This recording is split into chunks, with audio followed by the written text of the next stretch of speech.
Muy buenas noches para todos, queridos amigos. Gracias que Dios nos ha dado un lindo día nuevamente y un día bendecido por la lluvia que alegra la naturaleza y que reverdezca la vegetación. Un día también Dios bendecirá a su pueblo con la lluvia, pero la lluvia del Espíritu Santo. Amén. Antes de iniciar nuestro tema, quisiera pedir que me ayudaran con la pizarra, ponerla más cerca y vamos a retirar este micrófono. Y si es posible, me permiten uno de los tubos. Hay dos, uno tiene el rollo, el otro no. El que contiene ya. Esta noche vamos a estudiar Daniel 8 y 9. La temática de Daniel en realidad es una temática, gracias Pablo, una temática que está diseñada para 2 semanas, son 12 capítulos, pero estamos estudiando la parte principal del libro de Daniel. Algunos detalles no alcanzaremos en esta oportunidad a tenerlos acá. Hoy vamos a ver la parte de Daniel 8, el carnero y el macho cabrío. Gracias. Solamente yo lo voy a leer acá algunas partes. Esto es como la época de los judíos, ¿se acuerdan que ellos abrían los rollos? Ok. Aquí tenemos el libro de Apocalipsis y Daniel desarrollado de una manera muy amplia. Bueno, aquí está.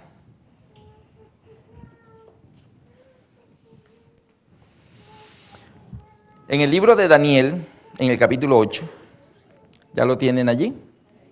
¿Ya abrieron su Biblia? Ahora vamos a abrir el corazón. Vamos a pedirle a Dios, a través de la oración, que nos ilumine en el estudio de esta noche. Querido Padre que habitas en los cielos, te damos gracias, Señor, por concedernos en esta oportunidad el tiempo para abrir tu palabra y para conocer la revelación que tú has dejado a través del profeta Daniel para el tiempo del fin. Rogamos que tu Espíritu Santo sea el maestro y el predicador en esta noche. Ilumines nuestras mentes y nuestros corazones. Lo pedimos en el nombre de tu Hijo, Cristo Jesús. Amén.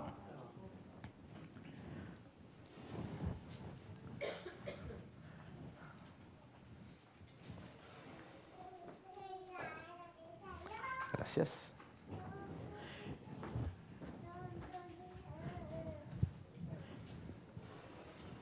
Libro de Daniel, capítulo 8. Para proyectar esto, para proyectarlo. Sí. Se lo das a ellos ahorita.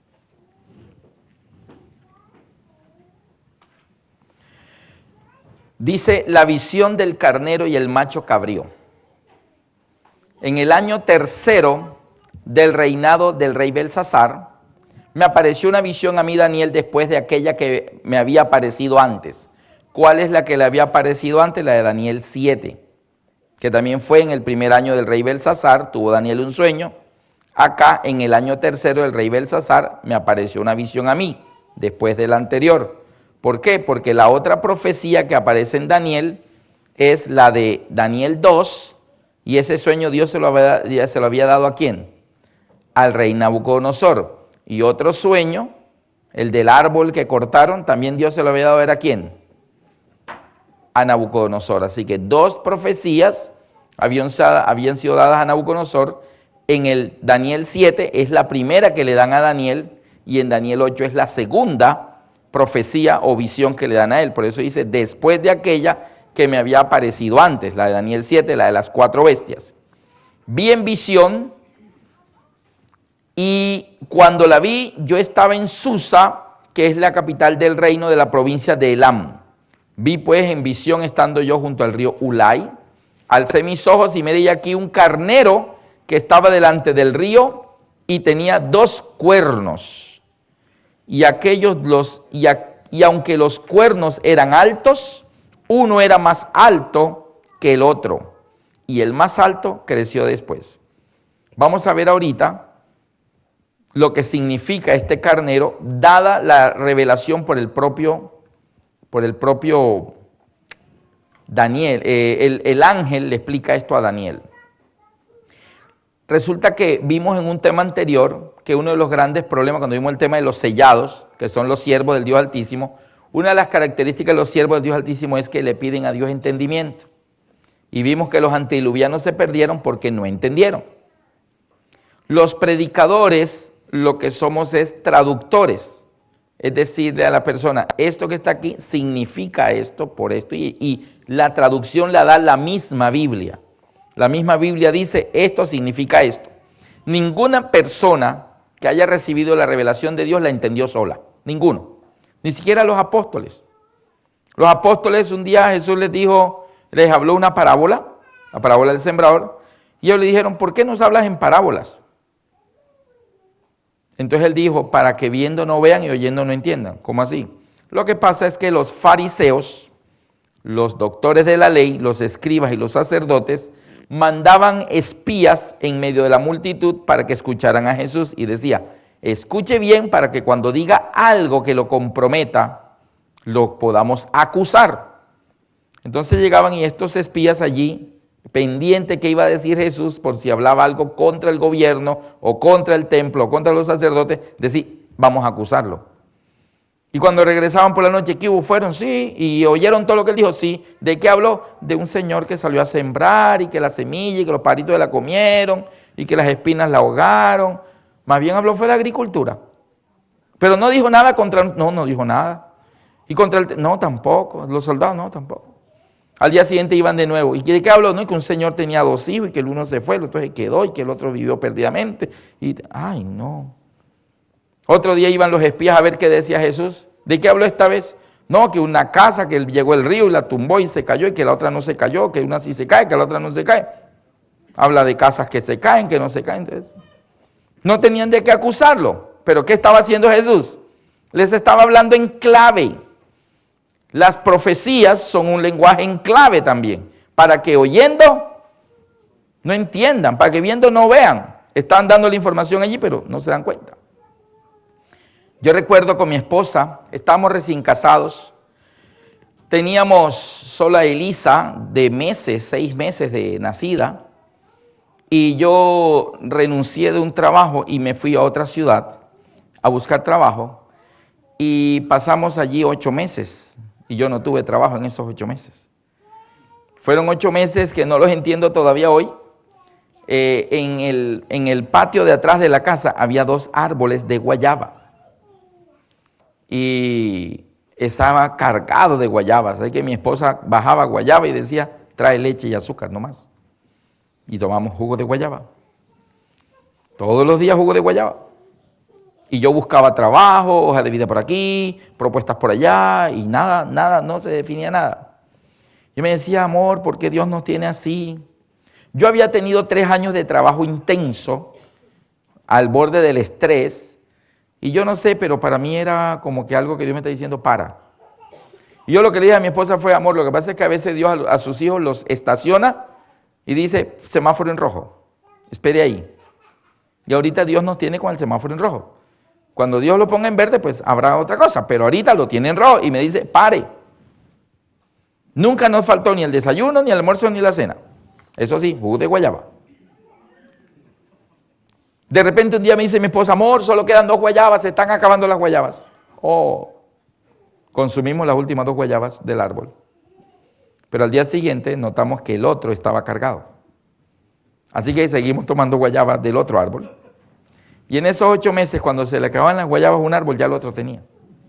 Y cuando se le acababa ya este tenía. Yo no sé cómo funcionaba eso, pero así fue. Todavía es la hora que mi esposa hace jugo de guayaba y me dice, amor, ¿de qué te acuerdas? Y ella me dice, me veo tú en la mesa de dibujo diseñando planos, porque salían cositas aquí, cositas allá, y nos daban el diario. Nunca nos faltó nada, ni dinero para ir a la iglesia, nunca nos faltó nada. Los pañales de la niña, la leche de la niña, todo estaba, pero no había nada en el banco. Y ella me decía, amor, ¿por qué Dios nos tiene así? Yo le decía, amor, no sé, pero creo que el semáforo sigue en rojo. Después ella me preguntaba, amor, ¿cuándo Dios va a cambiar el semáforo? ¿Cuándo lo va a poner en verde? No sé, pero yo me sentía que Dios me estaba diciendo, descanse, espere ahí. Y hubo una invitación a dar unas conferencias en Cali, Fui y prediqué en Cali 8 días, regresé y 2 meses después me dijeron, queremos que vuelva, 8 días más, y volví otra vez a Cali a predicar. Estando en Cali, me dijeron, hermano, ¿usted qué está haciendo en Barranquilla? Vivimos en la ciudad de Barranquilla, yo le dije, nada, no tengo trabajo. Hermano, si a usted le sale trabajo acá en Cali, ¿usted se vendría para Cali? Claro, yo me vengo para Cali. Y yo regresé donde mi esposa, amor, yo creo que algo va a salir a Cali porque los hermanos me dijeron y yo creo que puede surgir algún trabajo en Cali. ¿Y tú estás dispuesta? Sí, donde Dios quiera vamos. Estábamos en esa expectativa, me llamó el pastor de Cali y me dijo, hermano Lascarro, es que mi hermano es pastor en Bucaramanga. Entonces, él me preguntó que si usted estaría dispuesto a ir a Bucaramanga a predicar. Yo le dije, claro.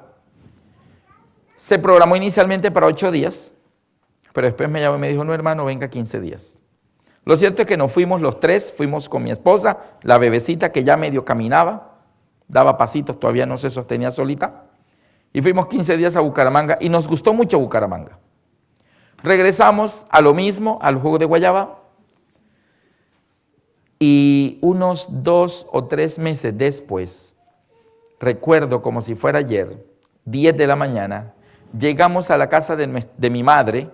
Yo llevaba empujando el cochecito de la niña iba dormida, llegamos, tocamos el timbre, 10 de la mañana recuerdo, mi mamá viene, abre la puerta y sonó el teléfono. Entonces mi esposa tomó a la niña y siguió con mi mamá a la cocina y mi mamá dijo, Alberto, contesta tú que estoy terminando el almuerzo. Yo tomé el teléfono, buenos días, me dijeron, ¿se encuentra el señor Alberto Lascarro? Yo le dije, sí, él habla. Mire, le hablamos de la Asociación del Oriente Colombiano de la Iglesia Adventista del Séptimo Día, de Bucaramanga. Ah, ¿cómo no? Estamos en una junta y tenemos su nombre aquí en la mesa. Estamos estudiando la posibilidad de que usted venga a trabajar con la Asociación del Oriente en el departamento de construcción de la asociación. O sea, allá tenían departamental de escuelas sabáticas, departamental de jóvenes, departamental de ministerios personales y también había un departamental de diseño y construcción de iglesias, escuelas y todo lo que tenía que ver con proyectos de la iglesia, para que los mismos hermanos no se pusieran una pared aquí, luego que aquí no era, la tumbaban, la corrían para allá, no, que quien dijo que hay, que va del otro lado, y se perdía mucho dinero porque ellos mismos hacían y tumbaban y se perdía dinero.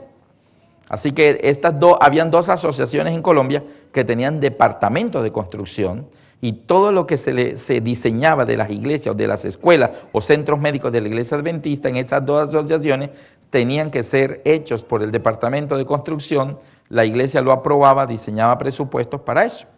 Ellos ya tenían un arquitecto, pero no daba abasto porque había demasiado trabajo y necesitaban un segundo arquitecto. Así que me llamaron porque, el que vino a predicar de Apocalipsis, sí, ese es el arquitecto. Ok, me llamaron.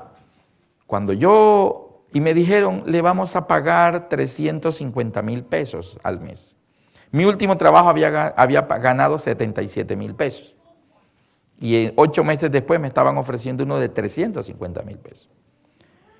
Yo me alegré, pero le dije, mire, no le puedo contestar de una vez porque debo primero orar a Dios.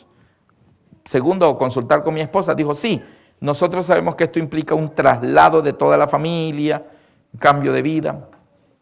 Le damos hasta mañana a esta misma hora. Mañana a esta misma hora lo voy a volver a llamar a este mismo número y usted me va a contestar. Yo le dije, listo. Y en caso de que la respuesta sea sí, ¿cuándo debo estar allá? Dijo, mañana mismo se viene. Ok, gracias, estoy contento, yo creo que va a ser positivo, mañana le confirmo. Bueno, hasta luego, hasta luego. Cerré y entré a la cocina. Mi mamá y mi esposa estaban hablando cuando las 2 me miraron y me dijeron, ¿quién era? Y yo le dije a mi esposa, cambió el semáforo. Y ella dijo, ¿para dónde apunta la flecha? ¿Para Cali? Yo le dije, no, para Bucaramanga. ¿Bucaramanga?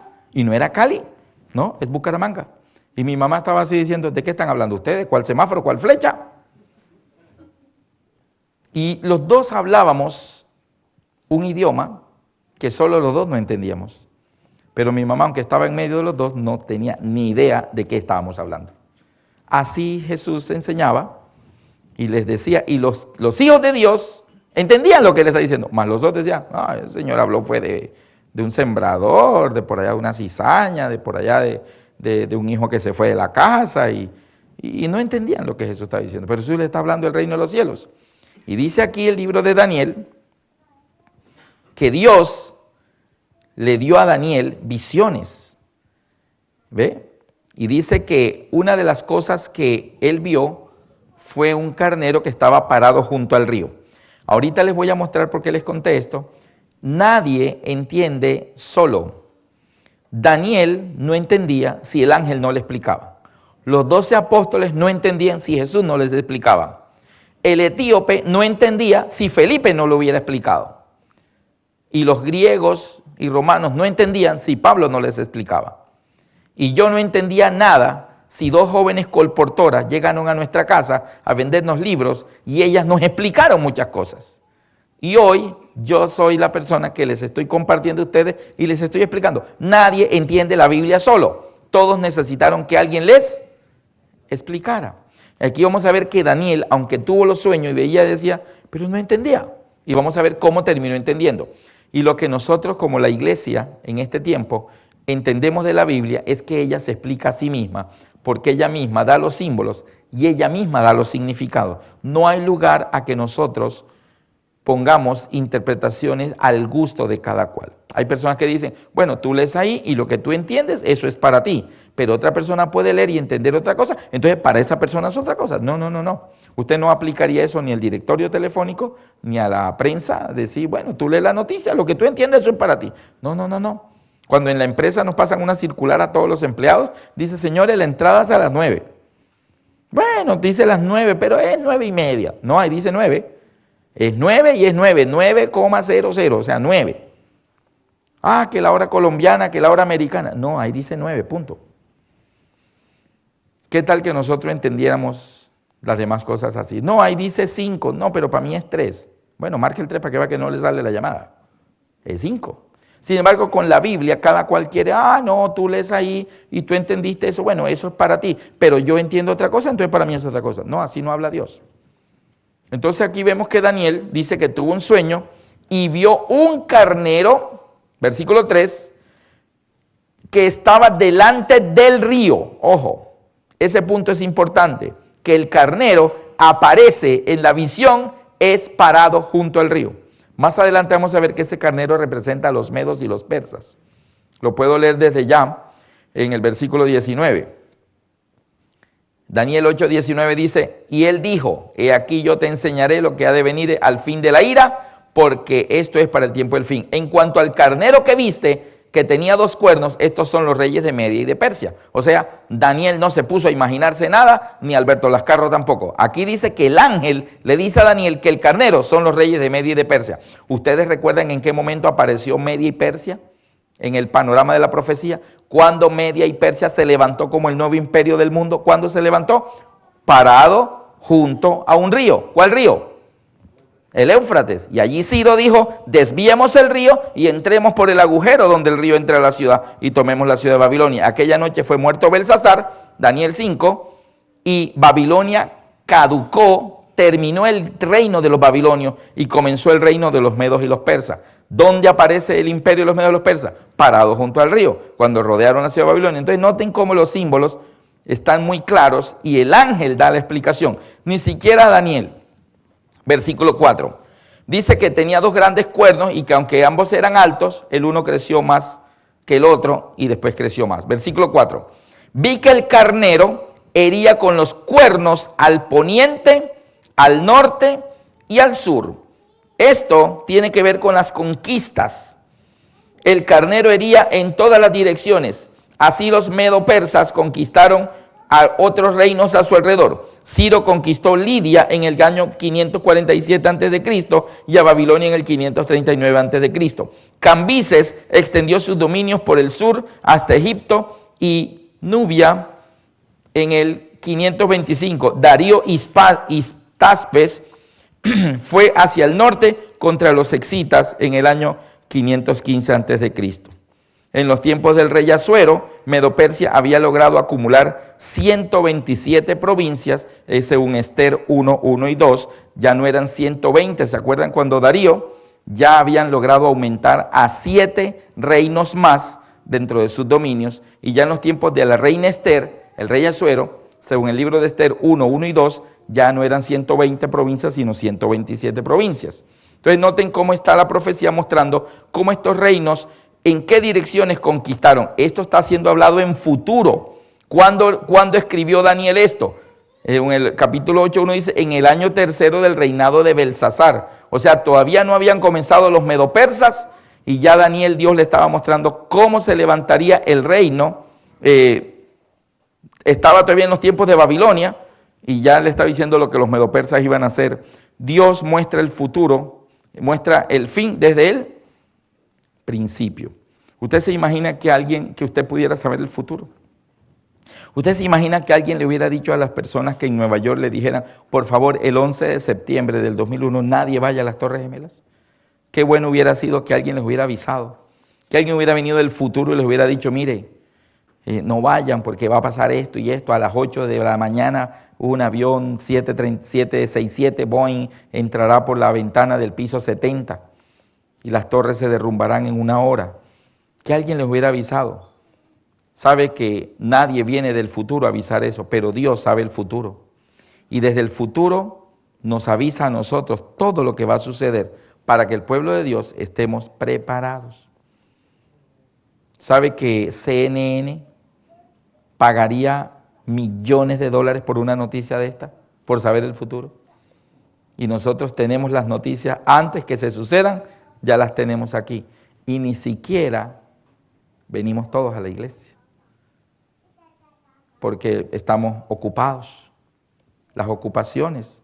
Esto me señala que son los días de la venida de Cristo, porque sería como los días estaban ocupados, comiendo, bebiendo, casándose, dándose en casamiento. La gente está ocupada, comprando, vendiendo, edificando, está ocupada, pero Cristo está para venir. Dice la Biblia en el versículo 4, vi que el carnero hería, bueno, ya leímos eso, quería con los cuernos al poniente, al norte, al sur, y que ninguna bestia, ¿qué significa bestia? Cuando dice que ninguna bestia, reinos, lo vimos en el capítulo anterior, Daniel 7, estas 4 grandes bestias son 4 reinos. Entonces, esta bestia domina todo y ninguna bestia le hace frente, significa los persas dominaban todo y todo reino era conquistado por ellos y ninguno se le enfrentaba. Ese poderío, los que vieron la película 300, ¿sí vieron 300? Del rey Leónidas, eso que muestra la cinta de los 300, eso es historia. Usted lo puede buscar en internet, y en internet usted va a encontrar que tal lo que la película muestra, eso es historia. Como el rey Leónidas con 300 espartanos enfrentaron 200,000 soldados de Jerjes.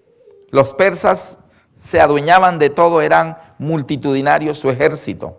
Dice que ellos dominaban, ninguna bestia les hacía frente, pararse delante de él, ni había quien escapase de su poder, y hacía conforme a su voluntad, y se engrandecía. El tiempo de los persas fue del año 539 al año 331. Estamos hablando de casi 200 o un poquito más de 200 años de gobierno de un imperio que oprimía sin piedad. Versículo 5, mientras yo consideraba esto, he aquí un macho cabrío, o sea, ahora viene otro animal, un macho cabrío, venía del lado del poniente. El poniente es donde el sol se pone, el occidente, venía de el macho cabrío. Sobre la faz de toda la tierra, sin tocar tierra, venía ¿cómo? Venía volando. ¿Usted se acuerda de las bestias de ayer? 4 bestias, ¿cuál de ellas volaba? Habían 2 que volaban. El león, que tenía 2 alas representando a Babilonia. Pero había una que volaba más rápido. El leopardo con 4 alas, Grecia. ¿Está bien?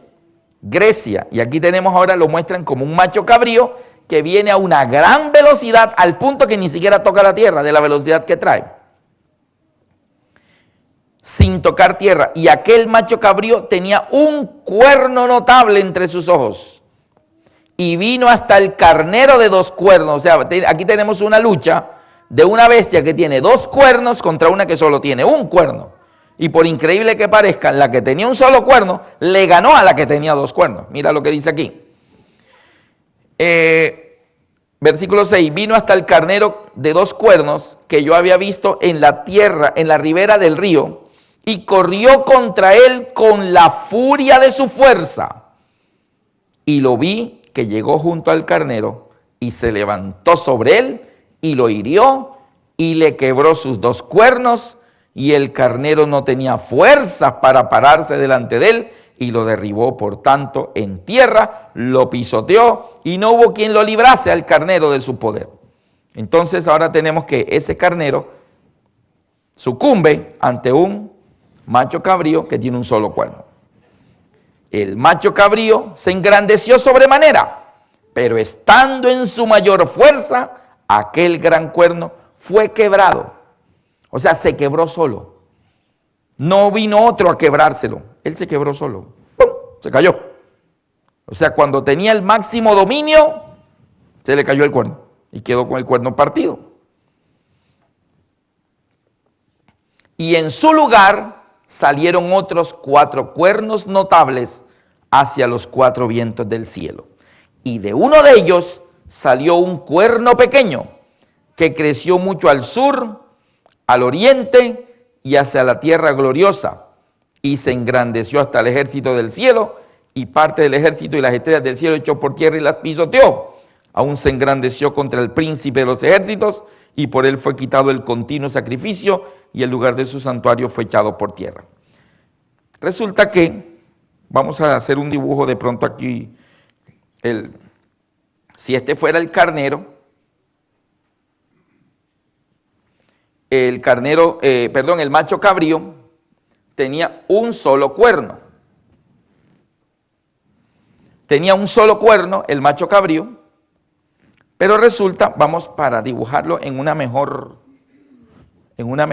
forma para que quede bien claro lo que vamos a explicar. Aquí está el carnero. Y aquí está su gran cuerno, con el que hería y mataba a todos los animales. Pero cuando estaba en su mayor dominio, en su gloria, el gran cuerno fue quebrado, se partió. Y entonces, en su lugar, aparecieron ¿qué? 4 cuernos que crecían en distintas direcciones. Dice que crecieron hacia los 4 vientos del cielo. ¿Qué entendemos por los 4 vientos del cielo? Entonces creció uno hacia el norte, otro hacia el sur, otro hacia el oriente y otro hacia el occidente. 4 cuernos en su lugar. Y dice que en su lugar crecieron 4 cuernos que crecieron hacia los 4 vientos del cielo. Y de uno de ellos creció otro cuerno pequeño. Por algún tiempo se entendía que de uno de ellos, era de uno de los 4 cuernos, había crecido otro cuerno. Por algún tiempo se entendió así. El pastor Humberto Treyer, decano de Facultad de Teología de la Universidad del Plata en Argentina, nos dio una explicación bastante profunda de esto, y él nos dice que en el original hebreo, cuernos es femenino y vientos es masculino. Entonces, los 4 cuernos, en español, los 4 cuernos es masculino, crecieron hacia los 4 vientos del cielo, y los vientos también es masculino, pero en hebreo este es femenino. Diría así, esto no es masculino, sería de pronto femenino. Vamos a forzar la palabra para poder comprender esto. Eran así, cuernas. Crecieron 4 cuernas, y estas 4 cuernas crecieron hacia los 4 vientos. Y de uno de ellos, masculino, o sea que el otro cuerno pequeño que surge al final, viene de uno de las 4 cuernas o de uno de los 4 vientos. ¿Ah? De los 4 vientos, o sea que sería así.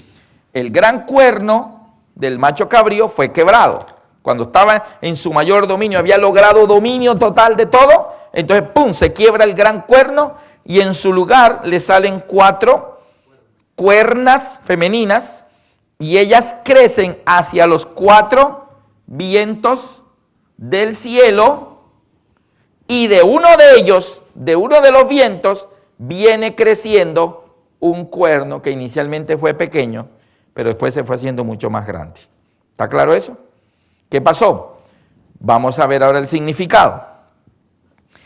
Dice que ese otro cuerno que sale al final, ese cuerno final que viene no de una de las 4 cuernas, sino de los 4 vientos, él hace desastres. Dice que se engrandece contra el príncipe de los cielos. Bueno, para poder comprender esto de una vez, vámonos a la explicación que da la misma Biblia. Versículo 3, bueno, leamos de una vez, 9, Daniel 8:9 dice, y de uno de ellos salió un cuerno pequeño, un cuerno pequeño, o sea, de uno de los 4 vientos viene un cuerno pequeño que crece mucho al sur, al oriente y hacia la tierra gloriosa. Se engrandeció hasta el ejército del cielo, parte de las estrellas, del ejército de las estrellas del cielo echó por tierra, las pisoteó, aún se engrandeció contra el príncipe de los ejércitos, por él fue quitado el continuo sacrificio y el lugar de su santuario fue echado por tierra. A causa de la prevaricación le fue entregado el ejército junto con el continuo sacrificio y echó por tierra la verdad e hizo cuanto quiso y prosperó. En el tema de ayer, ¿quién hizo eso? En el tema de ayer dice que en el capítulo 7, versículo 24, y los 10 cuernos significan que de aquel reino se levantarán 10 reyes. Y tras ellos se levantará otro, el cual será diferente de los primeros reinos, y a reyes derribará. Hablará palabras contra el Altísimo, a los santos del Altísimo quebrantará, y pensará en cambiar los tiempos y la ley. Hay un cuerno adicional que se levanta entre los 10 en el capítulo de ayer, entre los 10 cuernos que representaban los 10 pueblos de Europa, que surgen posterior a la caída del Imperio Romano. Y aquí nos hablan de un cuerno que inicialmente es pequeño, pero que se levanta contra Dios mismo, contra el príncipe de los ejércitos del cielo, echa por tierra el santuario, echa por tierra la verdad, hizo cuanto quiso y prosperó. Versículo 13, ahora sí viene la explicación. Entonces oía un santo que hablaba, o sea, en la visión, en el sueño, Daniel ve que hay un ser celestial que comienza a hablar en medio de la visión. Y otro de los santos preguntó a aquel que hablaba, ¿hasta cuándo durará la visión del continuo sacrificio y la prevaricación asoladora, entregando el santuario y el ejército para ser pisoteado? ¿Hasta cuándo van a permitir esto? Un ser celestial le está preguntando al otro ser celestial, oye, ¿hasta cuándo van a permitir que esto sea pisoteado, las cosas de Dios echadas por tierra? ¿Hasta cuándo? Y entonces él dijo, versículo 14, hasta 2300 tardes y mañanas y el santuario será purificado. Y aconteció que mientras yo, Daniel, consideraba la visión y procuraba comprenderla, o sea, Daniel decía, ¿qué es esto? Yo no entiendo nada. Decíamos ahorita, nadie entiende solo, ni siquiera Daniel. Juan tampoco entendía nada. Y en el Evangelio, en el libro de Apocalipsis, un ángel le da las explicaciones. Las muchas aguas son muchedumbres, naciones, pueblos y lenguas. La mujer es la gran ciudad que reina sobre los reyes de la tierra. Las 7 estrellas que has visto en mi diestra son los 7 ángeles de las 7 iglesias. Y los 7 candeleros son las 7 iglesias. O sea, la misma Biblia da los significados. Entonces dice aquí, que dice Daniel, y aconteció que mientras yo, Daniel, consideraba la visión y procuraba comprenderla. Yo creo que muchos de ustedes están aquí sentados diciendo, ¿qué es todo esto que Alberto Lascarro está leyendo? No entiendo nada. No te preocupes, ya te van a explicar. ¿Quién te lo va a explicar? El ángel, no yo, el ángel. Yo solamente te voy a mostrar dónde el ángel dice la explicación. Yo procuraba comprenderla. Y aquí se puso delante de mí uno con apariencia de hombre. Y oía una voz de hombre entre las riberas del Ulai que gritó y dijo, Gabriel, enséñale a este la visión. O sea, explícale, pues no sabe nada. Hermanos, nosotros necesitamos la dirección del cielo para poder comprender. Los antidiluvianos se perdieron porque no entendieron. ¿Será que ellos pedían la dirección del cielo? No, no les interesaba lo que el cielo opinara de sus vidas. Ellos vivían su vida como mejor les parecía, sin preguntarle al cielo. Pero cuando tú te arrodillas y le dices al cielo, explícame, ¿esto que estoy haciendo está bien? ¿Será correcto esta decisión que tomé? Señor, tengo que decidir esto, muéstrame qué es lo mejor. Y cuando nosotros le pedimos a Dios su dirección, Dios dirige. Trabajaba yo en la ciudad de Bogotá. Tenía 2 trabajos. En la mañana, de 7 de la mañana a 12 del día, dirigíamos la obra de un edificio de apartamentos muy lujosos. A mí me tocaba el penthouse, el último. Eran apartamentos de 2.000 millones de pesos, solo en obra gris, o sea, ni siquiera terminados. Y así costaban 2.000 millones. Los dueños de estos apartamentos eran gente tan adinerada que le decían a los arquitectos, dígame las medidas exactas de cada baño, de la cocina, de todo lo que necesita enchape de cerámica, porque voy a Italia a comprarla. Y el arquitecto le decía, ¿usted va a ir a Italia y de paso va a traer la cerámica? Digo, no, voy a Italia expresamente a comprarla y me regreso. Así que dígame cuántos metros del baño de mi esposa, del baño de mi hija, de la cocina, del laundry. ¿No? Y ellos iban a viajar solo a Italia, solo para comprar la Italia, original de Italia, y traerla. Iban de viaje a comprar el enchape nomás. Había uno que decía, el walk-in closet es muy pequeñito, no, lo quiero más grande. No, pero mire, es que es grande. Dijo, es que no me caben los zapatos. Solo zapatillas tengo 100 pares. Aquí no caben. Había alguien que tenía como 300 corbatas. Había alguien que necesitaba 1,5 metros por todo así, solo para poner las colonias y los perfumes. Y los arquitectos nos reuníamos en la hora del almuerzo a comentar algunos pedidos de los dueños de estos apartamentos.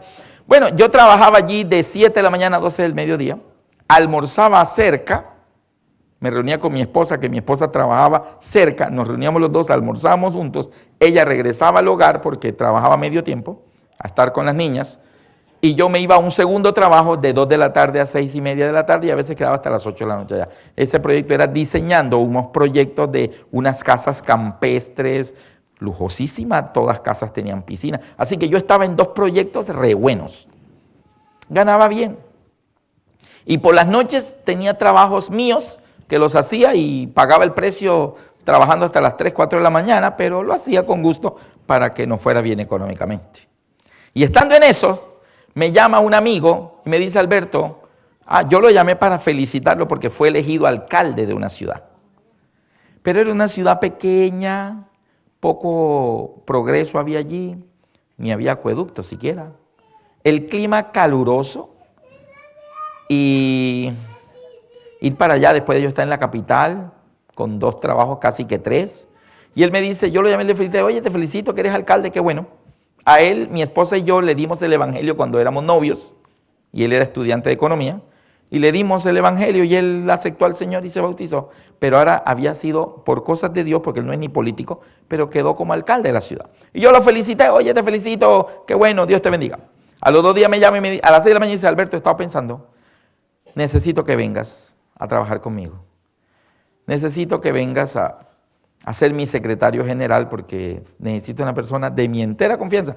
Yo le dije, tú estás loco, ¿tú crees que yo voy a cambiar Bogotá por ir para allá? No, yo para allá no voy. Y él me decía, sí, mira, por favor, acepta. Yo, no puedo, mira, yo tengo 2 trabajos acá, yo estoy bien.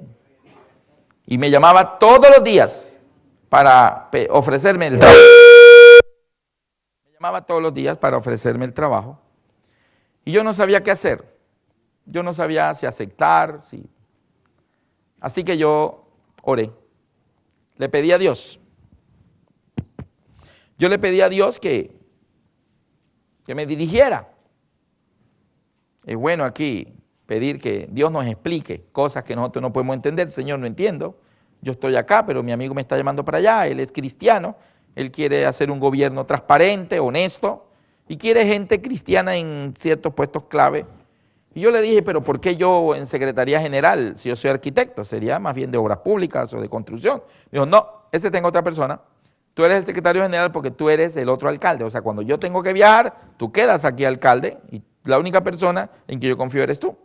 Es como que yo estoy en Bogotá, pero otro yo está acá. O sea, yo allá y yo acá. O sea, porque yo sé que tú es como si fuera yo. Y yo le decía que no, pero ella me insistió tanto que yo me puse a orar. Y le dije, Señor, explícame, ¿qué hago aquí? ¿Tú crees que debo ir? Si tú crees que yo debo ir, muéstramelo, pero una señal así con luces y todo, que yo vea claro que tú quieres que yo vaya para allá. Y mi hija pequeñita, Laurita, de 2 añitos, apenas se me perdió en Bogotá. Y yo había escuchado historias de niños que se robaban en Bogotá, se los llevan para otra ciudad, para ponerlos en la calle a pedir limosna, como despertar lástima y eso. Y mi hija solo tenía 2 años.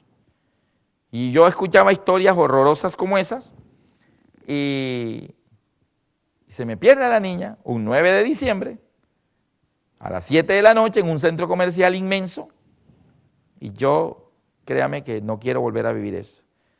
Yo entendí la parábola del hijo pródigo, yo entendí por qué aquel papá fue corriendo y abrazó a su hijo. Lo cierto es que fue por 10 minutos, pero para mí me pareció una eternidad y yo no sabía si ella iba a aparecer.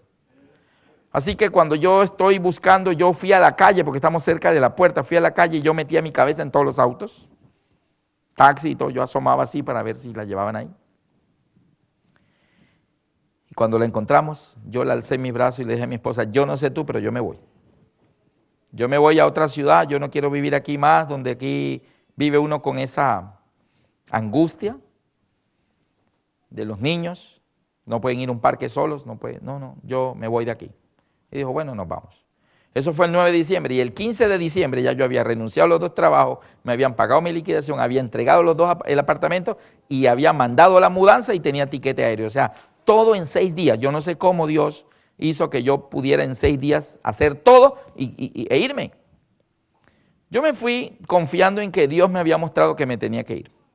Comencé a trabajar en aquella alcaldía. 3 meses después yo voy caminando a las 7:30 de la mañana para el trabajo, cuando veo que viene un jeep y hace una escuadra allí, y el jeep iba pintado con spray así, con letreros de las FARC, que eran las guerrillas, letreros así, y yo me puse a leer los letreros que el jeep decía, pero yo no miraba quién iba conduciendo, yo solamente miraba los letreros, y de repente el conductor me comienza a saludar y dice, Alberto, Alberto, y yo cuando miro, era un compañero de los de Bogotá.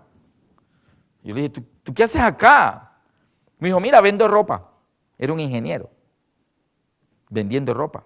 Oye, cuéntame, ¿y tú qué? ¿Y tú qué? No, yo trabajo en la alcaldía. Oh, estamos bien y tal. ¿Y tú dónde estás? En un hotel. Dije, bueno, camine para mi oficina y hablamos allá. Me subí a su jeep y fuimos a la oficina y me senté con él. Y me dijo, Alberto, ¿tú no sabes lo que pasó? Yo no.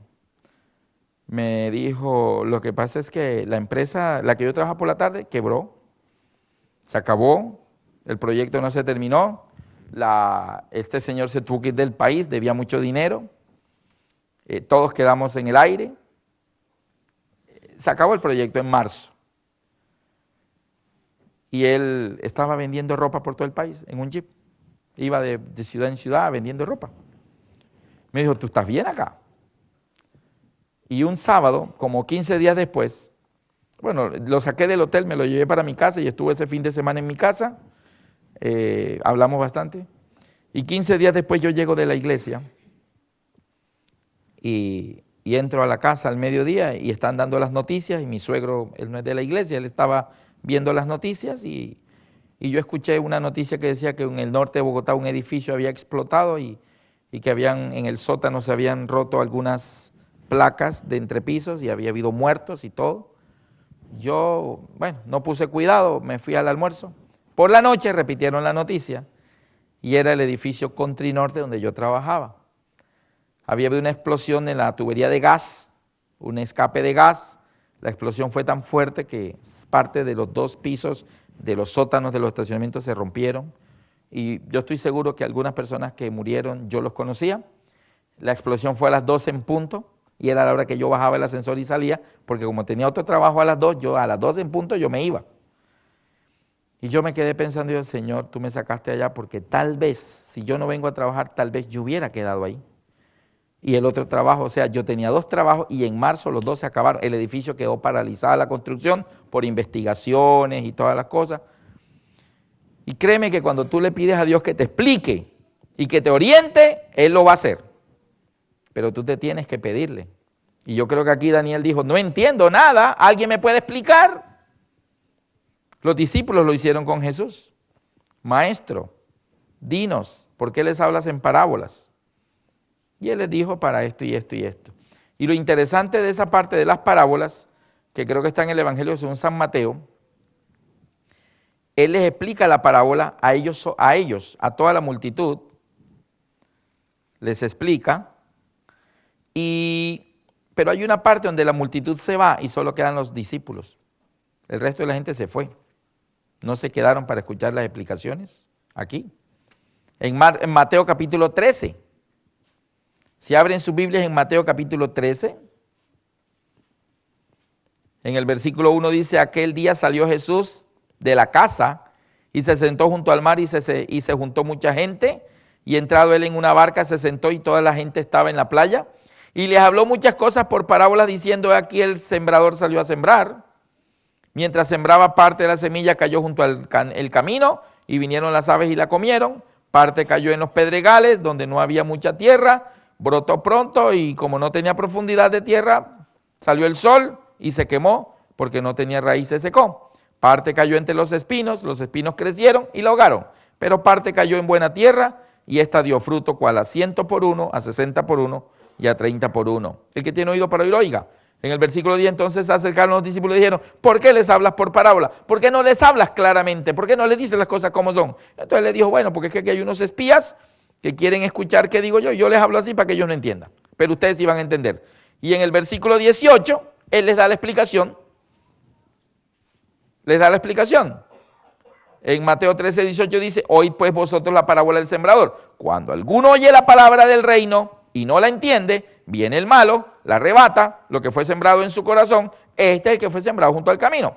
El que fue sembrado en pedregales, este es el que oye la palabra, al momento la recibe con gozo, pero no tiene raíz en sí misma, sino que es de corta duración, pues al venir la aflicción y la persecución por causa de la palabra, tropieza. El que fue sembrado entre los espinos, este es el que oye la palabra, pero el afán de este siglo y el engaño de las riquezas ahogan la palabra y se hace infructuosa. Mas el que fue sembrado en buena tierra, este es el que oye la palabra y la entiende.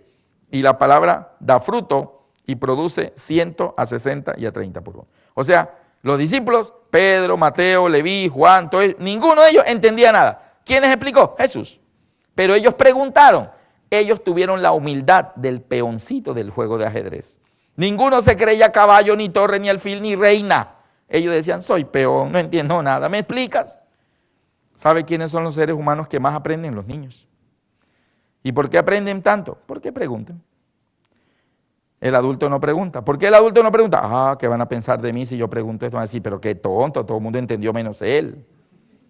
Entonces yo mejor me quedo callado. Me voy sin entender, pero con mi dignidad en alto. Acuérdate que los antidiluvianos se perdieron con la dignidad en alto, porque nunca preguntaron, no entendieron. Así que hay que preguntar. Y dice aquí la Biblia que enseguida les contó la parábola de la cizaña. Y les cuenta la parábola de la cizaña, y si ustedes voltean la página, en el versículo 36, entonces despedida la gente, entró Jesús en la casa, y acercándose a sus discípulos le dijeron, explícanos la parábola de la cizaña del campo. O sea, la multitud se fue, pero los discípulos se quedaron y preguntaron más. La parábola del sembrador la escuchó la multitud y la explicación también, pero luego se fueron. Y los discípulos que se quedaron dijeron, Señor, esa tampoco la entendimos. Entonces vuelve y les pregunta, dice el versículo 37, respondiendo él le dijo, el que siembra la buena semilla es el Hijo del Hombre. El campo es el mundo, la buena semilla son los hijos del reino, la cizaña son los hijos del malo. El enemigo que la sembró es el diablo, la siega es el fin del siglo y los segadores son los ángeles. De manera que como se arranca la cizaña y se quema en el fuego, así será en el fin de este siglo. Enviará el Hijo del Hombre a sus ángeles y recogerá de su reino a todos los que sirven de tropiezo y los que hacen iniquidad y los echan en el horno de fuego, allí será el lloro y crujir de dientes. Y los justos resplandecerán como el sol en el reino de su Padre. El que tiene oído para oír, oiga. Pero noten que aquí hay dos explicaciones de parábola, pero la multitud escuchó solamente Y se fueron. Ay, estoy cansado, ya me voy, ya. Jesús habla más largo, él habla largo, no. Él habla mucho, mira, lleva 3 horas hablando. Y se fueron. Pero los que se quedaron dijeron, oye, y la de la cizaña no tampoco entendimos. Y eso se las explicó. Ustedes no notan que las explicaciones son muy desmenuzaditas, bien claritas, pero no las da un predicador, las da la propia Biblia. La Biblia es su propio intérprete. Ahora tenemos a Daniel aquí, y Daniel dice, no entiendo nada de esto del carnero, el macho con los cuernos, yo no sé qué es eso. Y aquí lo dice en Daniel 8. En Daniel 8, versículo 16, oí una voz de hombre entre las riberas del Ulai, que gritó y dijo, Gabriel. ¿Quién es Gabriel? Gabriel es un ángel del cielo. El arcángel es Miguel. Gabriel es un ángel. Ustedes buscan en Lucas 1, creo que el 26, y dice que el ángel Gabriel fue enviado a una aldea de Nazaret, una aldea de Judea llamada Nazaret, a una doncella llamada María, el ángel Gabriel. ¿Está bien? Entonces, Gabriel es un ángel y la voz de hombre le dice a el ángel Gabriel que le explique a Daniel la profecía. O sea que Daniel también solo no entiende. Yo quiero que esta noche nos llevemos para la casa el concepto de que tenemos que ser humildes delante de Dios y decirle, ¿sabe qué, Señor? No entiendo. ¿Tú me puedes explicar? Muéstrame esto, Señor. Dame sabiduría, dame inteligencia para comprender esto. Usted sabe que le pregunté yo a Dios hace poco, hace como 2 años para acá, dije, no entiendo de finanzas. Yo sé de Apocalipsis, sé de Santuario, sé de eventos finales, sé de Daniel, pero de finanzas no sé nada. No tenemos una buena formación financiera los cristianos. Enséñame finanzas. Y Dios con la Biblia me ha enseñado finanzas. Hoy puedo dictar una semana de conferencia de finanzas solo con la Biblia. Porque yo hace 2 años comencé a decirle, Señor, no entiendo finanzas. ¿Me puedes explicar? Había cometido errores financieros, endeudamientos y cosas así. Y me vi en situación difícil y dije, Dios, ¿quién mejor que tú para enseñarme las finanzas? Asistimos a una conferencia con mi esposa. Fuimos a Bogotá. Viajamos de una ciudad a otra para escuchar a un hombre dictar un seminario sobre la nueva economía. La nueva economía. Hoy en día el mundo está dando vueltas en las finanzas. Estados Unidos está cayendo en finanzas. El mundo entero está en crisis financiera, crisis global. Y este hombre vino desde Estados Unidos a dar una conferencia en Bogotá sobre finanzas. Y en el volante decía que este hombre era asesor de muchas multinacionales, pero decía, él es dueño de su propio avión. Y fuimos a escucharlo. El hombre hablaba español. Y cuando salió dijo, ¿cuántos vinieron cuando leyeron que yo tengo mi propio avión? Todos levantamos la mano, porque si te va a enseñar finanzas, alguien que ha sido capaz de comprar su propio jet, sabe lo que te va a explicar. Levantamos la mano, sí, oye, este hombre tiene su propio avión, tiene que saber lo que va a decir. Él dijo, ok, déjeme decirle que ustedes han pagado tantos miles de pesos por esta conferencia, costaba bastante entrar ahí. Han pagado todo eso para entender finanzas. ¿Quién es el hombre más rico que la historia de la humanidad ha conocido? Todo el mundo dijo. ¿Quién es el hombre más rico que la historia de la humanidad ha conocido? No me digan que Bill Gates. Bill Gates es hoy. Él solo tiene dinero, pero hubo gente que tuvo oro en cantidades. ¿Quién fue? Más que Nabucodonosor, el rey Salomón. No ha habido otro rey como él. Y todos dijeron, Salomón. Ok, ¿y de dónde Salomón sacó tanto dinero? Ah, de la sabiduría. ¿Quién le dio sabiduría? Dios. Entonces él dijo estas palabras. Lo que yo les voy a enseñar está en el libro de Proverbios. Y una Biblia vale $25. Y ustedes han pagado aquí tantos miles de pesos para escuchar de finanzas de un hombre que la aprendió con una Biblia de $25 en el libro de Proverbios. Porque ahí está todos los secretos para tener éxito financiero. Y nos dio una charla de finanzas modernas con el libro de Proverbios. Y dijo, yo tengo mi propio avión, pero Dios tiene su propio universo, con galaxias y todo de él. Así que ¿quién sabrá más? Y yo dije, wow, o sea que lo tengo en mis manos y no lo he visto. Así que comencé a investigar en la Biblia. Y sí, señores, la Biblia habla de finanzas. Y yo me arrodillé y le decía, Dios, enséñame, tengo 2 hijas en universidad. Los gastos han aumentado. Explícame, Señor. Te pedí que me explicaras de salud y me enseñaste salud. Te pedí que me enseñaras profecía, me enseñaste profecía. Pero ahora necesito que me explique finanzas. Y Dios me comenzó a explicar finanzas con la Biblia. Entonces, Daniel no entiende la profecía y le dicen al ángel Gabriel, Gabriel, explícale, enséñale. Y mira lo que dice el versículo 17. Vino luego cerca de donde yo estaba y con su venida me asombré y me postré sobre mi rostro, pero él me dijo, entiende, hijo de hombre, porque la visión es para el tiempo del fin. La visión es para los que viven allá en Melbourne, en Australia. La visión es para los que viven en el siglo XX, siglo XXI, es para ellos. Ok. Versículo 18. Mientras él hablaba conmigo, caí dormido en tierra, sobre mi rostro, y él me tocó y me hizo estar en pie, y él dijo, he aquí yo te enseñaré lo que ha de venir al fin de la ira, porque esto es para el tiempo del fin. Ahora noten una cosa, él habla de una ira, al fin de la ira, y dice que es para el tiempo del fin. ¿Esta ira de quién será? ¿Cuál ira se está desarrollando y va hasta el tiempo del fin? ¿Cuál? ¿La ira de quién? No me digan que es la de Dios, porque Dios todavía no ha movido un solo dedo para castigar a la humanidad. Lo que la humanidad hoy sufre, a mí me dice gente, el hermano Lascarro, esto del SIDA es ya la primera plaga del Apocalipsis. No, todavía Dios no ha movido ni siquiera este dedo para castigar a la humanidad. Entonces, estos son consecuencias de nuestros propios actos. Aquellos que dicen esto del calentamiento global es castigo de Dios, no. Esto de las enfermedades, no. Es como escupir para arriba y le cae a la misma persona y dice, oh, Dios me escupió. No, fue la misma tuya que subió y se te devolvió. El hombre ha actuado de una manera irresponsable, sin saberlo cómo funciona el clima, lo hemos arruinado y ahora estamos sufriendo consecuencias. ¡Oh, la ira de Dios! Es muy fácil estarle echando la culpa a Dios. De hecho, en el Edén se le echaba la culpa a Dios. Adán, ¿qué hiciste? La mujer que me diste. O sea, indirectamente la culpa fue tuya porque tú me la diste. O sea, no me lo hubiera dado nada, yo hubiera estado mejor solo. Pero tuviste la idea y me la diste y mira. O sea, culpando a la mujer, pero indirectamente a Dios. Le dicen, Eva, ¿qué has hecho? La serpiente, la serpiente. Y siempre andamos buscando culpables. Este gobierno nos tiene mal.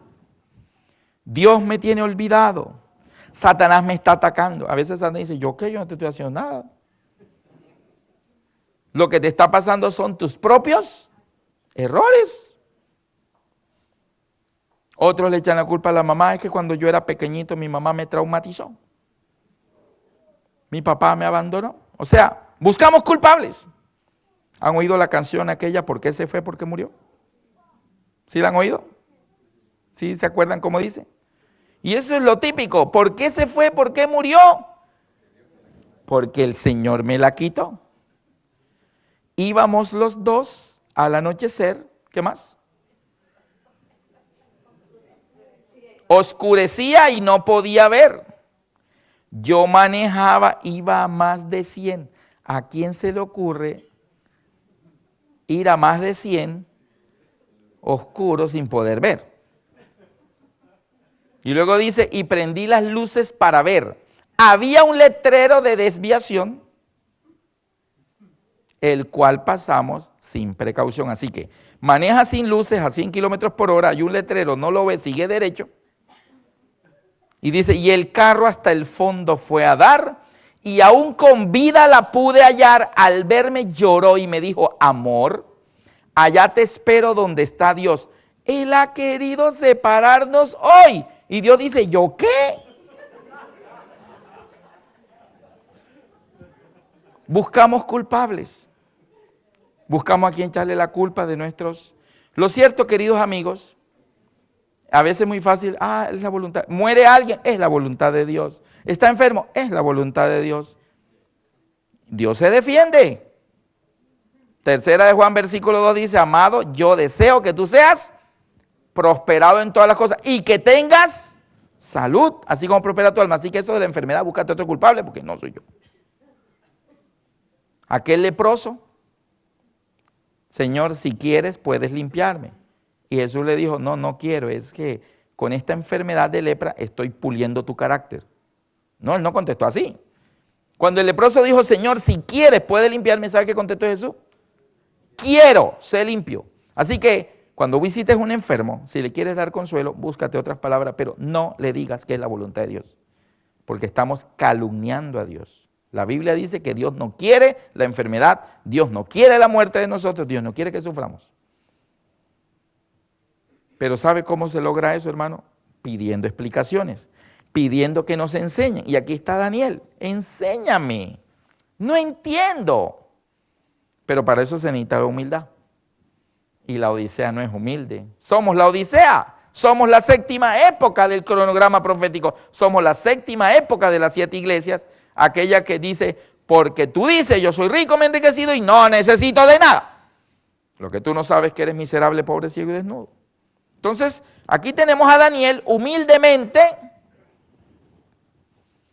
que el ángel le dice, entiende, hijo de hombre, porque la visión es para el tiempo del fin, al fin de la ira. ¿Sabe de quién es esta ira?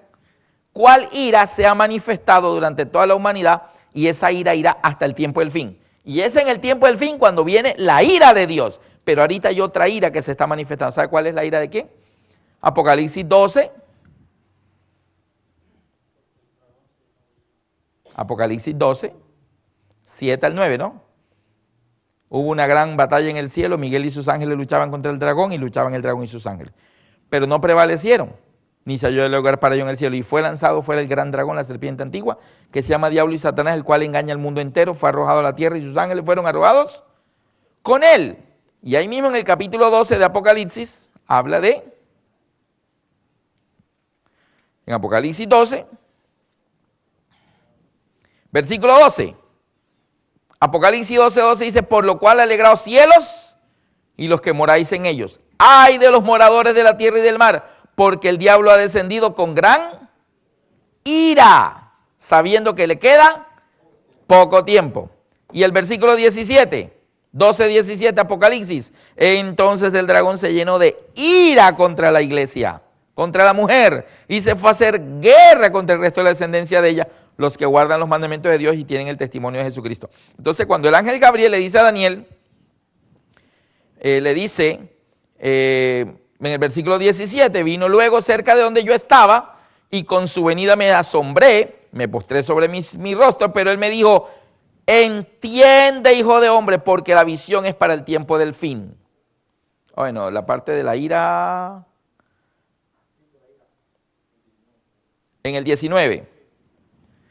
Y dijo, he aquí yo te enseñaré lo que ha de venir al fin de la ira, porque esto es para el tiempo del fin. Así que Dios está diciendo, mire, lo que les voy a mostrar aquí se va a manifestar cuando esa ira, que viene desde que echaron a Lucifer del cielo, vaya llegando a su final. O sea, eventos finales, allá tendremos que enfrentar esa ira.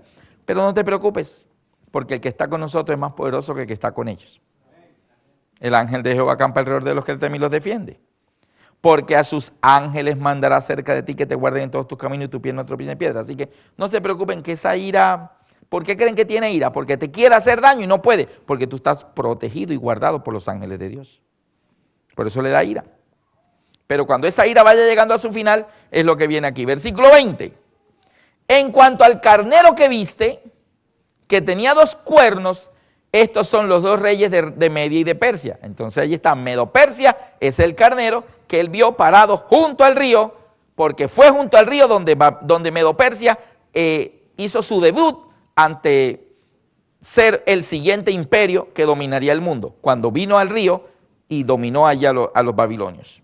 Entonces ya la misma Biblia dice que son los reyes de Media y de Persia. Versículo 21, el macho cabrío es el rey de Grecia. Y el cuerno grande que tenía entre sus ojos es el rey primero. Entonces ese es Alejandro Magno. Alejandro Magno fue el cuerno que liderando a las tropas greco-macedónicas logró vencer a Darío y lo derrotó. Y entonces él comenzó a hacer el nuevo imperio del mundo. Fue cuando Alejandro Magno era el rey. pero estando en su mayor fuerza, habiendo conquistado todo a los 33 años, el cuerno se quebró. A él no lo mataron en una batalla, no, él se murió solo. Estando con todo conquistado, en lo mejor de su vida, ¡pum!, se murió. Y entonces en su lugar, 4 cuernos surgen en su lugar, y aquí el ángel da la explicación. Dice el rey primero, versículo 22, en cuanto al cuerno que fue quebrado, y sucedieron 4 en su lugar, significa que 4 reinos se levantarán de esa nación, aunque no con la fuerza de él. Y ya lo leímos ayer, Casandro, Lisímaco, Seleuco y Ptolomeo, los 4 generales de Alejandro Magno, se repartieron el reino, pero ya fueron reinos más pequeños y ninguno tuvo la fuerza y la gloria que tuvo el reino de Alejandro Magno cuando era todo unificado. Versículo 23, y al fin del reinado de estos, ¿quién vino después de los medopersas? De los griegos. El carnero, Media y Persia. El macho cabrío, Grecia. Los 4 cuernos, los 4 reinos. Y al final del reinado de estos, de los griegos, ¿quién vino? Roma, el imperio romano. Entonces dice el 23, y al fin del reinado de estos, cuando los transgresores lleguen al colmo, se levantará un rey altivo de rostro y entendido en enigma. Entonces noten una cosa aquí, muestra a los romanos, pero solamente como los transgresores que llegarían al colmo, porque uno de los imperios más paganos y enemigos acérrimos del cristianismo fueron los romanos, al punto de matar cristianos echándolos a los leones en el circo romano. Entonces, cuando estos transgresores lleguen al colmo, entonces salta a la parte final, lo que Dios nos quiere mostrar, que es al fin de la ira, un poder que vendría después de los romanos. Ayer vimos que cuando el imperio romano cae en el 476, en Europa ocupan 10 reinos, vándalos, ostrogodos, visigodos, érulos, lombardos, burgundios, anglosajones, 10 pueblos. Pero entre esos 10 pueblos se levanta un poder que dominaría a toda Europa inicialmente y luego dominaría toda la tierra, el papado. Y aquí aparece, se levantará un rey, sus armas no serían de espadas de hierro, ni lanzas, ni escudos. Se levantará un rey altivo de rostro, porque se necesita ser muy altivo para pretender tener el poder de cambiar los mandamientos de Dios. Se necesita ser muy altivo para pedir que la gente se le arrodille. Y se necesita ser muy altivo para pretender que tiene más autoridad que la misma palabra de Dios. Y pretender poner mandamientos humanos, ordenando cosas contrarias a la ordenanza de Dios y pretender que la gente las deba cumplir. Se necesita ser muy altivo para eso. Pero dice, y entendido en enigmas. Muchos misterios, muchas cosas que nadie entiende, muchos símbolos que la gente ni sabe qué son esos símbolos. Pero mañana les voy a mostrar cómo la Biblia muestra que Babilonia tuvo siempre muchos misterios, pero todos los misterios de Babilonia Dios los descifraba. Dios siempre descifró los misterios. Cuando Babilonia tiene un misterio, y dice que Daniel fue oró y le dijo, Señor, revélanos este misterio. ¿Cuál misterio? Lo que soñó el rey, y Dios se lo reveló. En Daniel 3 había un misterio, una estatua de oro, pero allá había escondido los números que daban 666. Y además estaba de una manera muy sutil el dios Sol representado en esa estatua. Así que no era simplemente un muñeco de oro.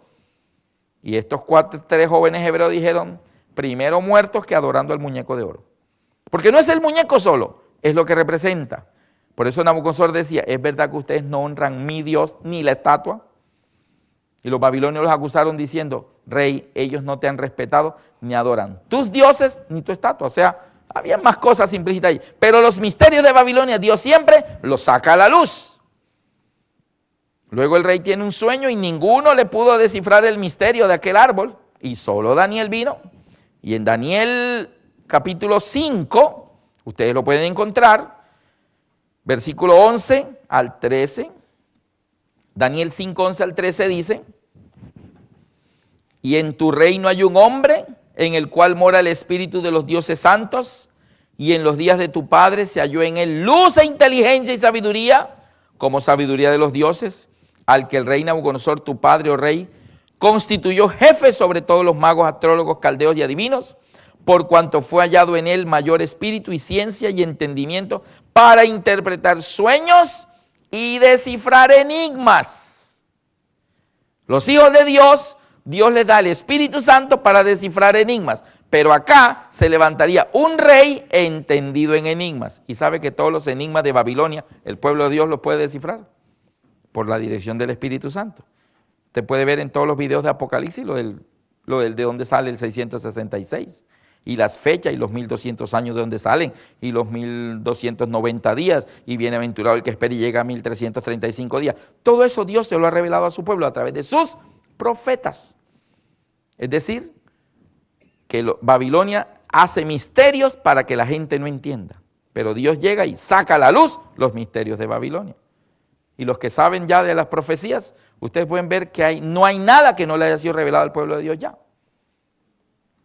Entonces, se levantaría un rey entendido en enigmas, se refiere al papado, quien de una manera muy sutil comenzó a cambiar los mandamientos, quitó el segundo, el 10º lo dividió en 2, y todo allí muy inteligentemente armado, pero el pueblo de Dios, hay un texto que por acá dice en Daniel 11,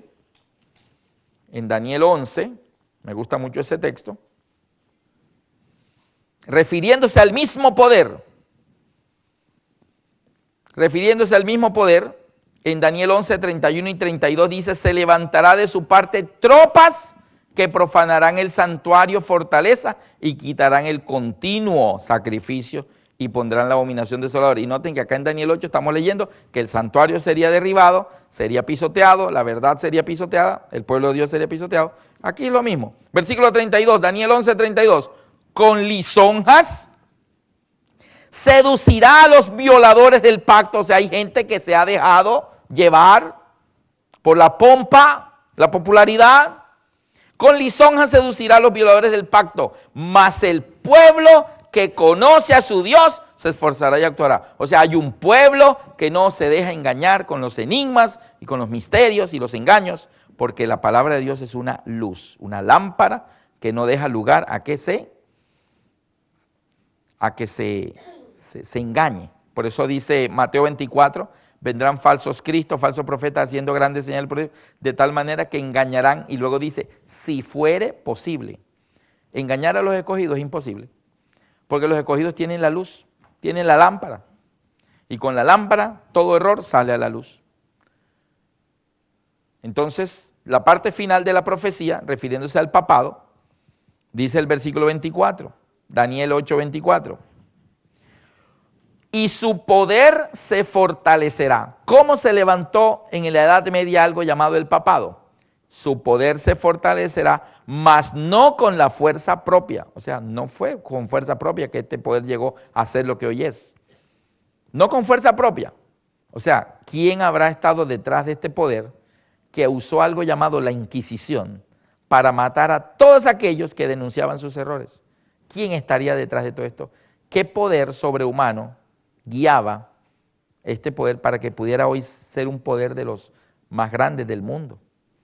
Pero mira, su poder se fortalecerá, mas no con fuerza propia, causará grandes ruinas, prosperará y hará arbitrariamente, y destruirá a los fuertes y al pueblo de los santos.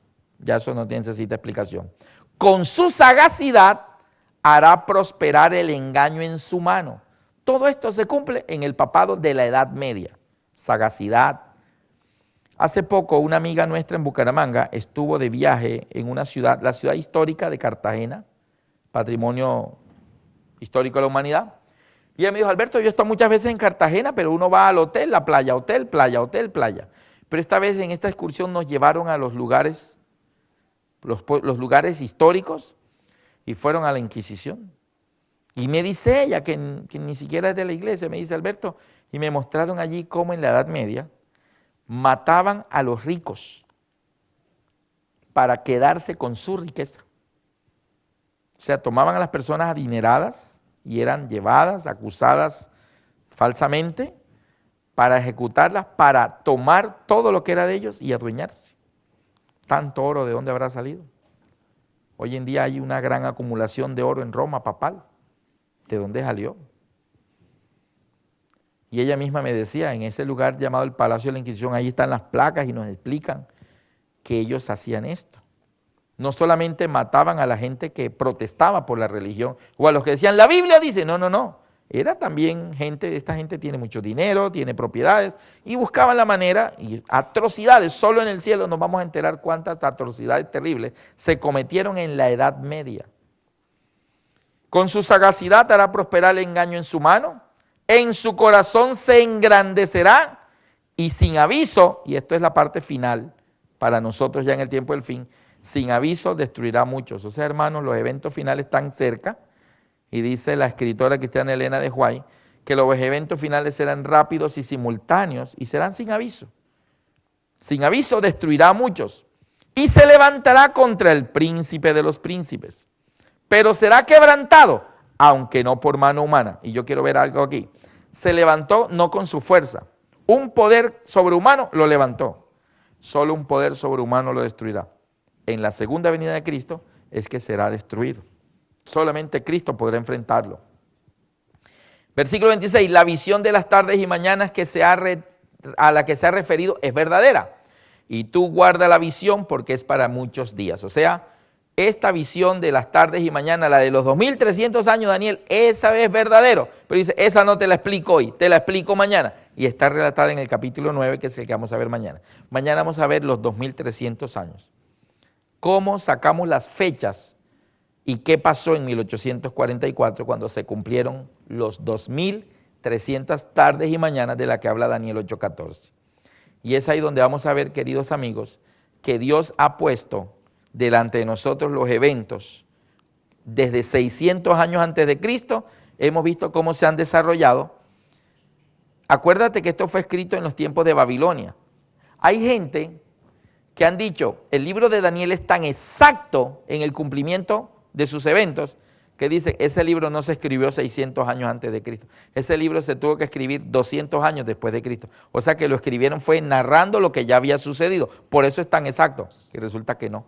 Daniel se escribió 600 años antes de Cristo, cuando todavía era el reinado de Belsasar. Ni siquiera habían entrado los medopersas a gobernar.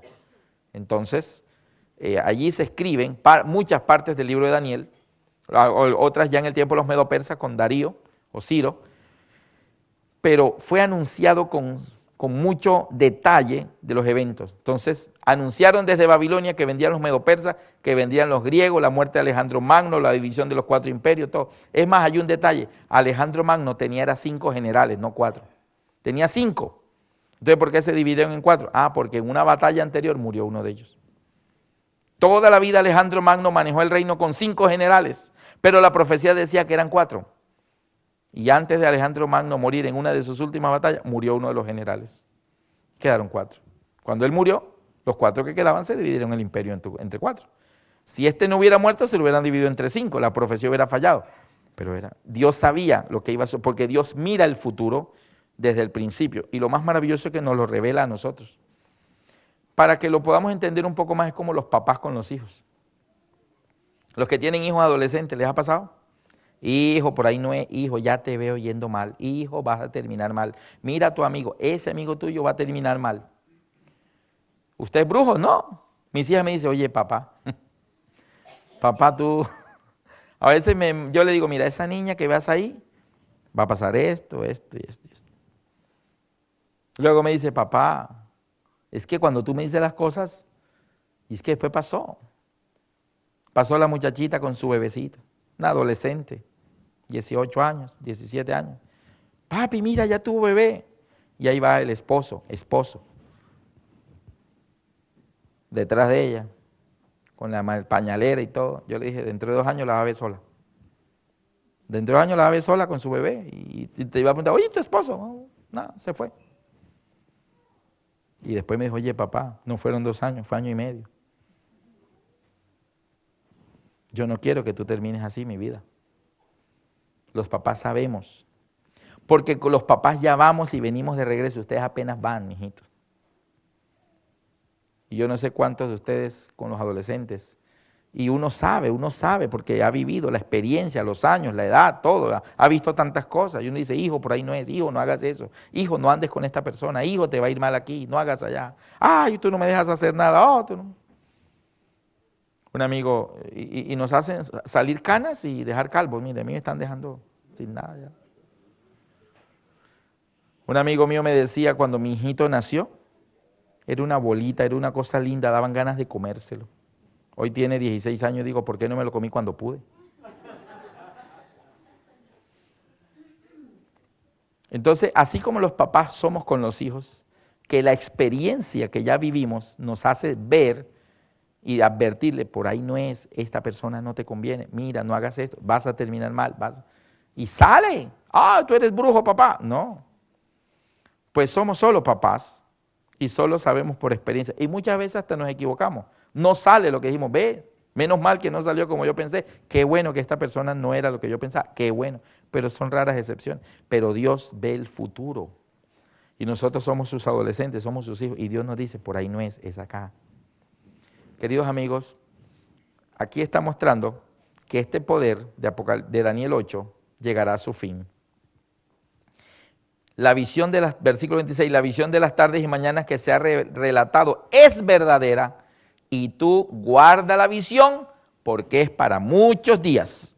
Mañana vamos a ver los 2300 años, qué es eso y qué pasó allí.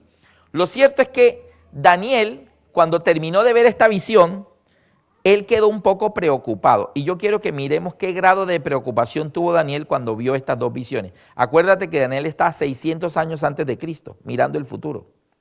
Y cuando él terminó de ver la visión de Daniel 8, el último versículo de Daniel 8 es el versículo 26, dice, y yo, Daniel, quedé quebrantado y estuve enfermo algunos días.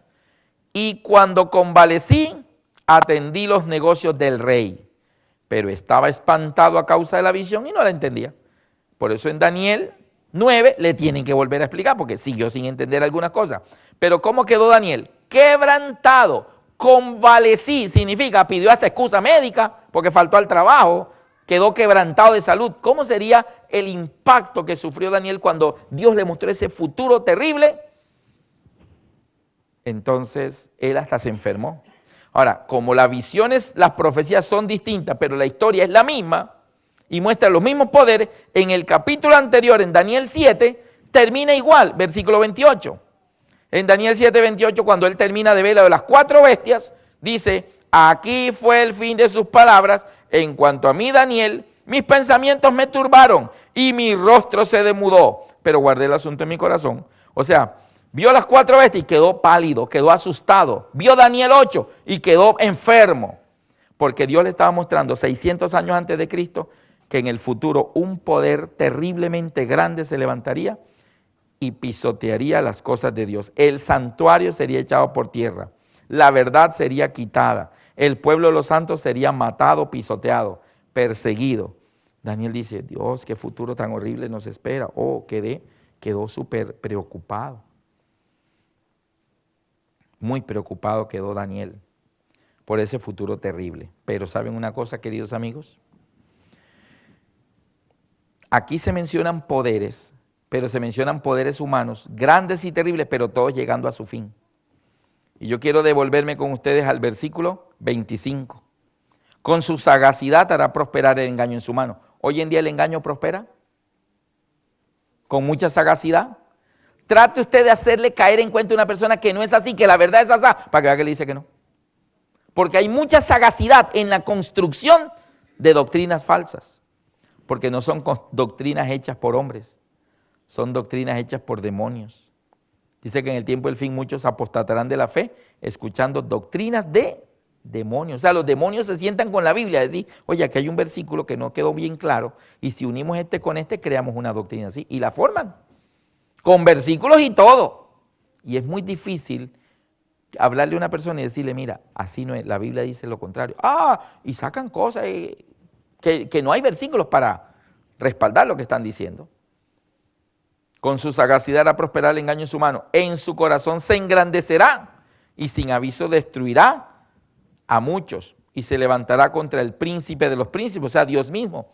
Pero será quebrantado, aunque no con mano humana. ¿Se acuerdan en qué parte de las profecías de Daniel hablan de algo que fue cortado, mas no con mano humana? Algo que vino, pero no interviene la mano humana. Aquí dice, será quebrantado, mas no con mano humana. Busquemos en el mismo libro de Daniel, en qué parte aparece algo que también viene y no interviene la mano humana. Porque es Dios el que interviene allí, eso está en Daniel 2. En Daniel 2, ya ese es el último texto de hoy, en Daniel 2 dice,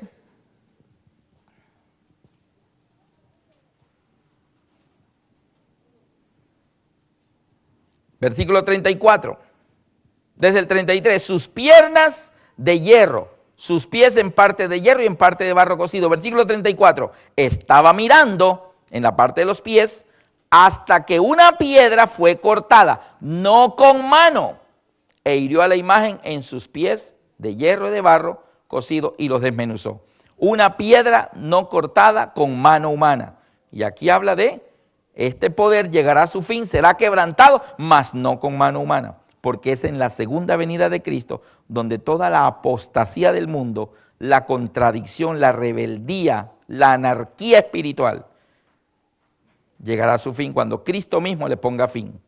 Y aquí en Daniel 2 se refiere en el versículo 44, y en los días de estos reyes, el Dios del cielo levantará un reino que no será jamás destruido, ni será el reino dejado a otro pueblo, desmenuzará y consumirá a todos estos reinos, pero él permanecerá para siempre. ¿El reino de quién?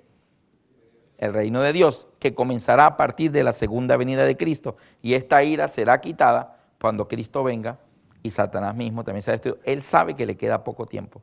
Hermanos, imposible que Satanás esté tan convencido cuán poquito tiempo queda, y nosotros que somos los beneficiarios de este gran plan de salvación, estemos creyendo que queda mucho tiempo todavía. El propio Satanás sabe que no queda mucho. Y nosotros que somos el pueblo de Dios, como que bueno, todavía hay tiempo. En la próxima campaña yo me bautizo, en la del año entrante, en la de octubre, estamos en marzo, en la de octubre. No sabemos cuánto tiempo tenemos, queridos amigos, no sabemos. Nadie sabe si mañana va a estar vivo. Por lo tanto, si el Señor te llama hoy, hoy es el día de decirle que sí. Y yo he venido desde lejos para traerles una razoncita del Señor. Y el Señor te está llamando a entregar tu corazón a Él y consagrar tu vida a Él sin dejar de vivir esta vida. Sigue viviendo esta vida, pero la vas a vivir mejor, con mejor salud, con mejor unión familiar, con mejor vida de amistades y con un mejor propósito, con propósitos que se proyectarán siglos en el futuro de la eternidad. Porque comenzarás a hacer cosas para el reino de los cielos, comenzarás a tener tesoro en el reino de los cielos. ¿Amén? ¿Les gustaría ser parte de ese nuevo reino que el Señor quiere formar en esta tierra cuando Cristo venga? Yo quiero ver las manos en alto de todos ustedes, visitas, hermanos y amigos. ¿Está bien? Yo quisiera que viniera Dilma, va a cantar en esta noche la parte final, y Dilma nos va a hacer un llamado de parte de Dios. Y mientras Dilma canta, invito a los amigos que les gustaría participar una vez más de una oración de entrega al Señor, colocarse de pie ahí en su lugar, y al terminar el himno de Dilma vamos a orar. Mañana les voy a presentar un video bien bonito, un video impactante. No falten mañana en el tema final.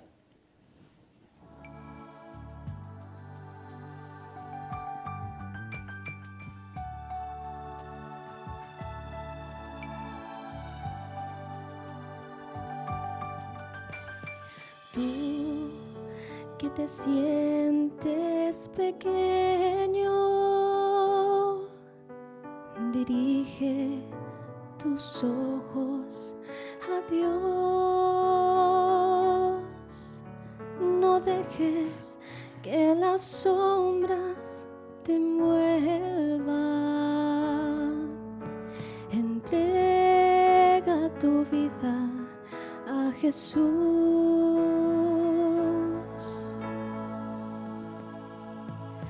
Tú que en tristezas te encuentras y vives en la soledad, no temas, el paciente te espera. Entrégate pronto a Jesús. Dios sabe lo que hay en tu alma. Dios oye la oración suplicante. Dios ve tu angustia y tu calma. Dios hace de ti un gigante. Dios sabe lo que hay en tu alma. Dios oye la oración suplicante. Dios ve tu angustia y tu calma. Dios sabe, Dios oye, Dios ve.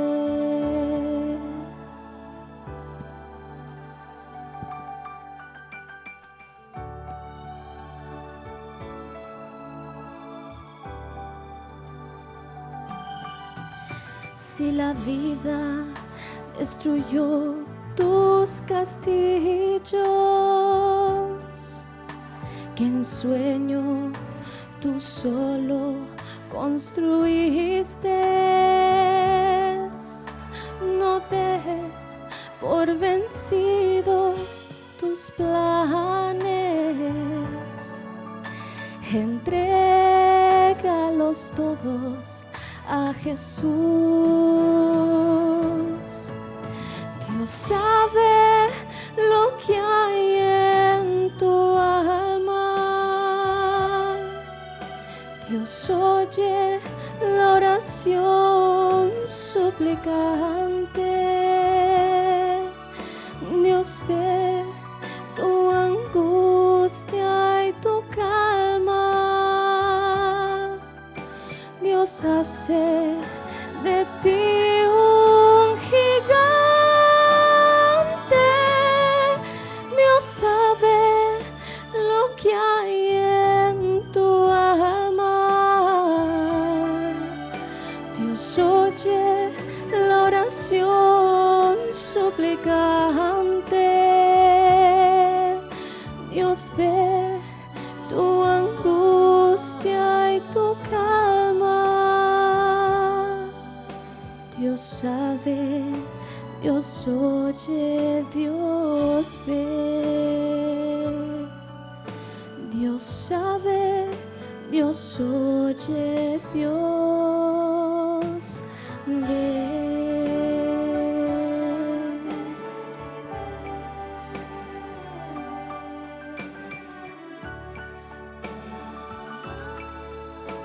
Amén.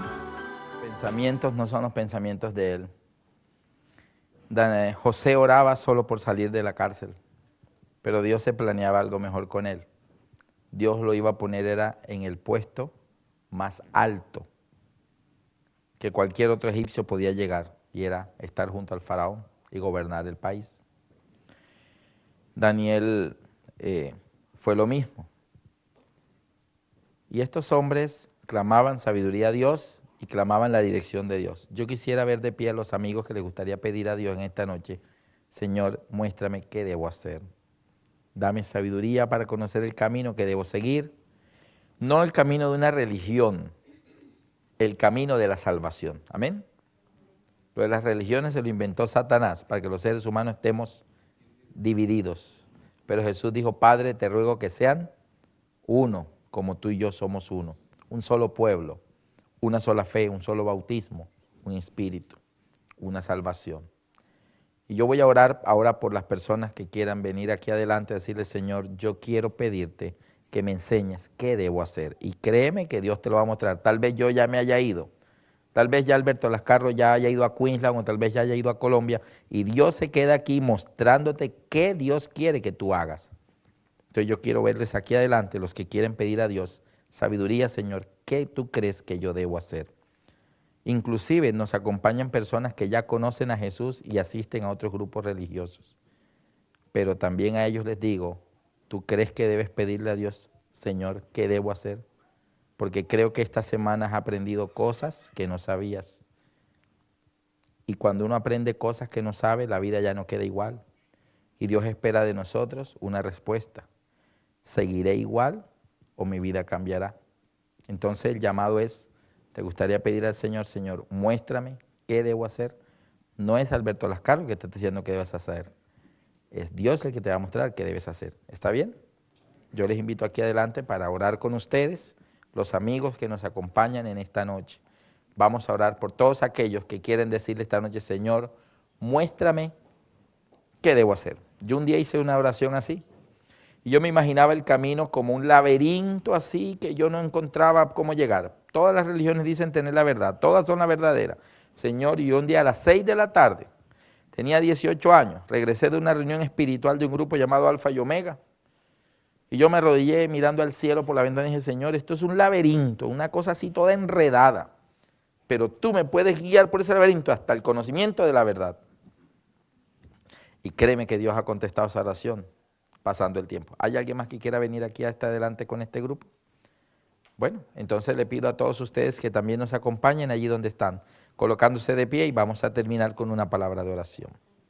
Una vez más, ¿tienen peticiones especiales en su corazón? Pónganlas delante de Dios en esta noche levantando su mano. Yo voy a levantar las dos porque tengo dos peticiones. Querido Dios, en tus manos ponemos nuestra vida. Hemos venido aquí adelante, este grupo de amigos, porque queremos suplicarte que nos expliques, Señor, que nos dirijas, que nos muestres qué debemos hacer.